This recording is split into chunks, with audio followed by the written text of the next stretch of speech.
Hello, everybody. I have chapter 22 for you. Happy Wednesday. Sorry I can't be with you today. I hope that your day is going well. Let me wipe off my camera here really quick. Looks a little blurry. That's better. All right, let's go ahead and get started. Chapter 22 Appetite.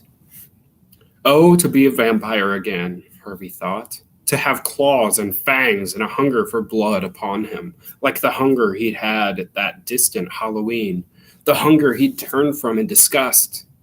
He wouldn't turn from it now. Oh no. He'd let it swell, the beast in him, so he could fly in Hood's face with his hatred razor sharp. But he wasn't a beast. He was a boy. It was the Vampire King who had the power, not him. And then, as he stared up at the house, he remembered something that Rictus had told him at the door. It takes lots of magic to conjure up these shams and hoaxes. He said, Mr. Hood's really sweating to find you something you like. Maybe I don't need fangs to suck him dry, Harvey thought. Maybe all I need is wishes. I want to talk to Hood, he told Rictus. Why? Well, maybe there are some things I'd like. Only I want to tell him about them personally.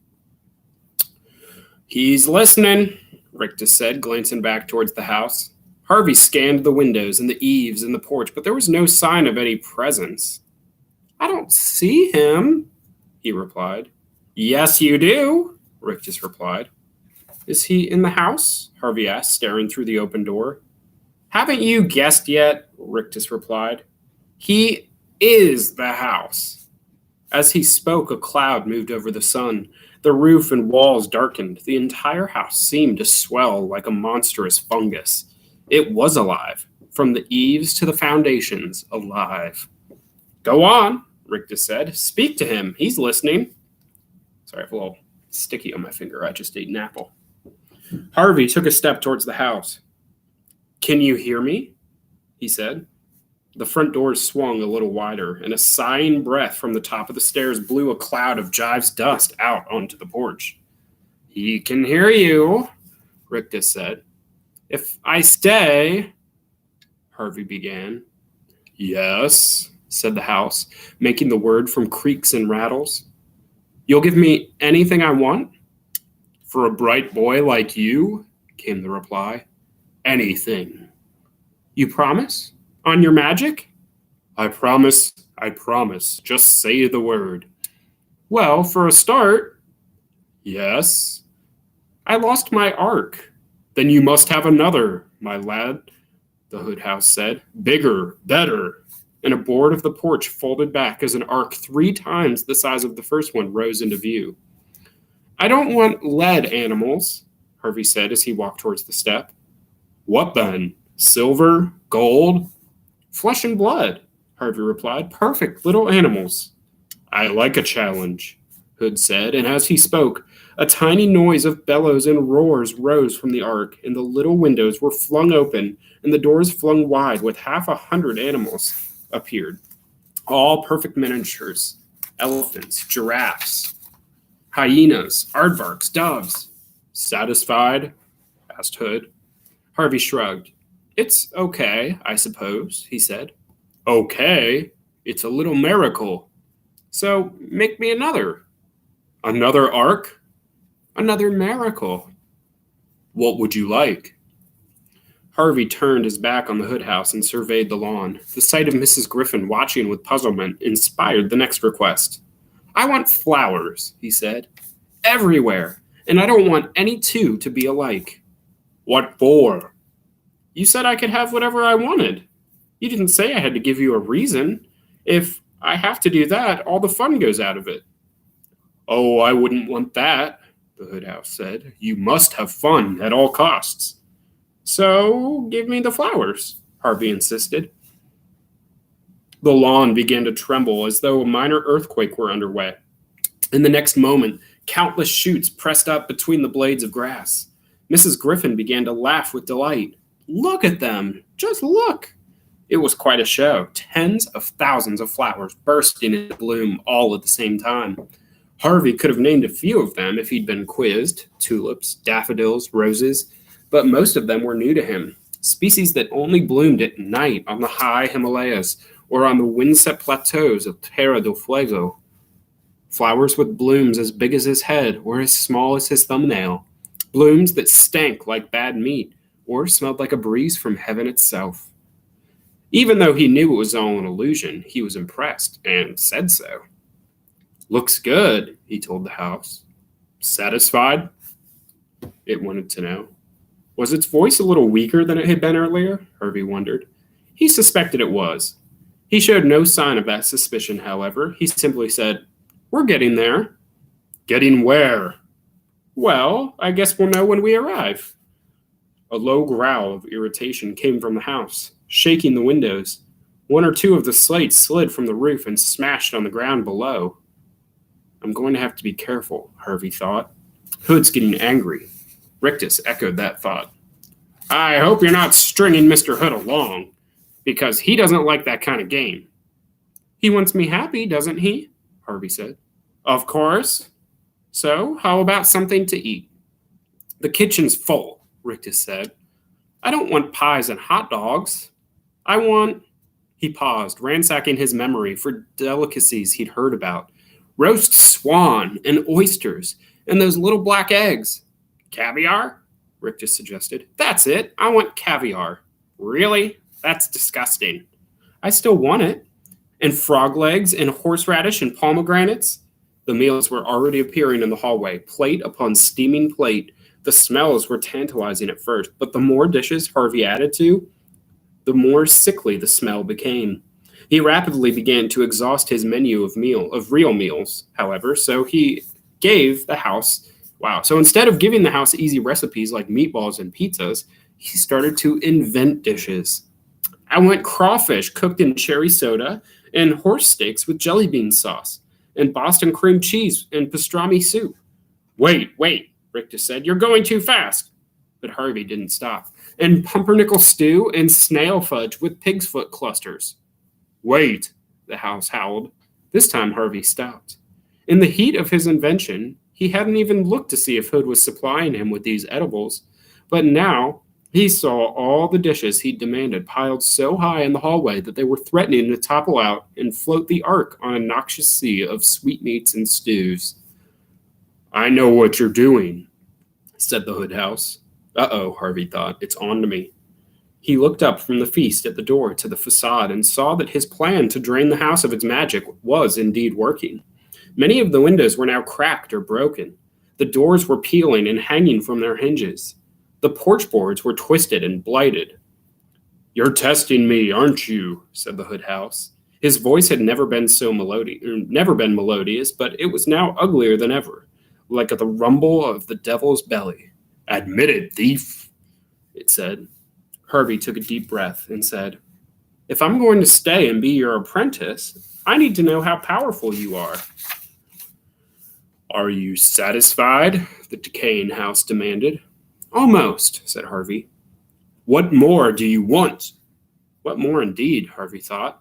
His mind was reeling with these ridiculous lists. He had a little left in the way of demands. "You may have one final gift," the Hood house said. "One final proof of my power, then you must accept me as your master forever and ever. Agreed?" Harvey felt a trickle of cold sweat run down his spine. He stared at the teetering house, his mind racing. What was left to demand? "Agreed?" the house boomed. "Agreed," he said. "So tell me, what do you want?" He looked at the tiny animals around the ark and the flowers and the food spewing through the door. What should he demand? A final request to break Hood's back. But what? What? A gust of chilly wind came from the direction of the lake. Autumn could not be far off, the season of dying things. "I know," he said suddenly. Tell me, and let's have this game over for once and for all. I want your bright soul under my wing, little thief." "And I want the seasons. All the seasons, at once." "At once?" "Yes, at once." "That's nonsense." "It's what I want." "Stupid. Embellic." You said one more wish, and that's it." "Very well. I will give it to you. And when you have it, little thief, your soul is mine." Chapter 23, The War of the Seasons. Hood didn't waste any time. He'd no sooner made his final offer to Harvey than a balmy wind grew gusty, carrying off the lamb's wool clouds that had been drifting in through the summer sky. In their place came a juggernaut, a thunderhead the size of a mountain, which loomed over the house like a shadow thrown against heaven. It had more than lightning at its dark heart. It had light rains that came at the earlier mornings to coax forth the seeds of another spring. It had the drooping fogs of autumn and the spiraling snows that brought so many midnight Christmases to the house. Now all three fell at once, rains, snows, and fogs, and a chilly sleet that all but covered the sun. It would have killed the flowers on the slope with the cold, had the wind not reached them first, tearing through their blossoms with such vehemence that every petal and leaf was snatched up into the air. Standing between this fragrant tide and the plummeting curtain of ice and cloud, Harvey was barely able to stay upright, but he planted his feet wide apart and resisted every blast and buffet, determined not to take shelter.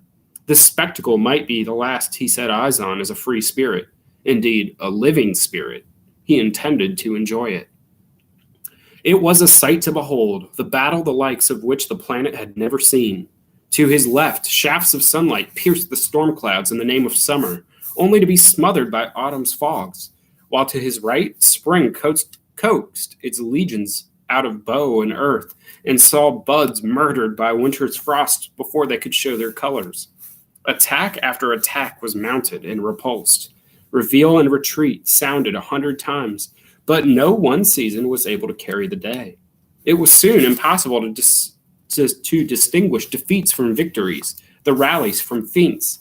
The diversions and encirclements all became one confusion. Snows melted into rains as they fell. Rains were boiled into vapor, and sweated new shoots out from the rot of their brothers. And somewhere in the midst of the chaos, the power that had brought it about raised its voice in rage, demanding that it ceased. "Enough!" Hood yelled. "Enough!" But its voice, which had carried such terrible authority, had grown weak. Its orders went unnoticed, or if unnoticed, then disobeyed. The seasons raged on, throwing themselves against each other with rare abandon, and passing tearing at the house, which stood in the midst of their battlefield. The walls, which had begun to teeter as Hood's power diminished, were thrown over by the raging wind. The chimneys were racked by the thunder and toppled. The lightning rods struck so many times they melted and fell through the slate roof in a burning rain, setting fire to every floorboard, banister, and stick of furniture they touched. The porch, pummeled by hail, was reduced to matchwood. The staircase, rocked to its foundations by the growth of the dirt around it, collapsed like a tower of cards. Squinting against the face of the storm, Harvey witnessed all of this and rejoiced. He'd come to the house hoping to steal back the years that Hood had tricked from him, but he'd never dared believe he could bring the whole edifice down.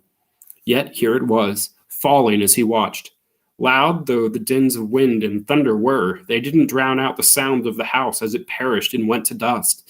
Every nail and sill and brick seemed to shriek at once, a cry of pain that only oblivion could comfort.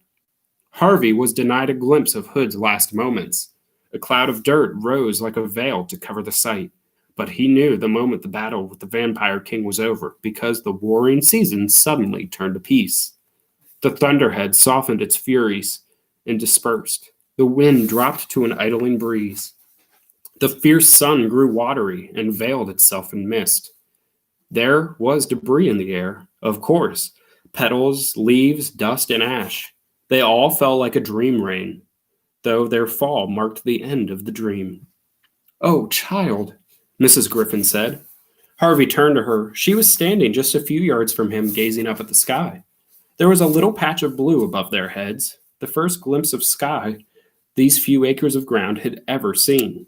Hood had founded his empire of illusions, but it was not the patch she was watching. It was a congregation of floating lights, the same that Harvey had seen Hood feeding on in the attic, which had been freed by the collapse of the house. They were now moving in a steady stream towards the lake.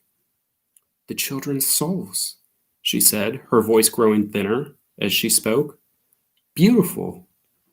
Her body was no longer solid. Harvey saw she was fading away in front of him. Oh no, he murmured. She took her eyes off the sky and stared down at her arms and the cat she was carrying in them. It too was growing unsubstantial. Look at us, Mrs. Griffin said with a smile on her weary face. It feels so wonderful. But you're disappearing. I've lingered here for far too long, sweet boy, she said. There were tears glistening on her face, but they were tears of joy, not of sadness. It's time to go. She kept stroking Stew Cat as they both faded from sight. You are the brightest soul I have ever met, Harvey Swick, she said. Keep shining, won't you? Harvey wished he had some words to persuade her to stay a little while longer. But even if he'd had such words, he knew it would have been selfish to speak them. Mrs. Griffin had another life to go to, where every soul shone. Goodbye, child, she said. Wherever I go, I will speak of you with love. Then her ghostly form flickered out, leaving Harvey alone in the ruins. And that's where we're going to stop today. We have a couple chapters left. All right, guys. Good luck today. I will see you back here in class on Thursday.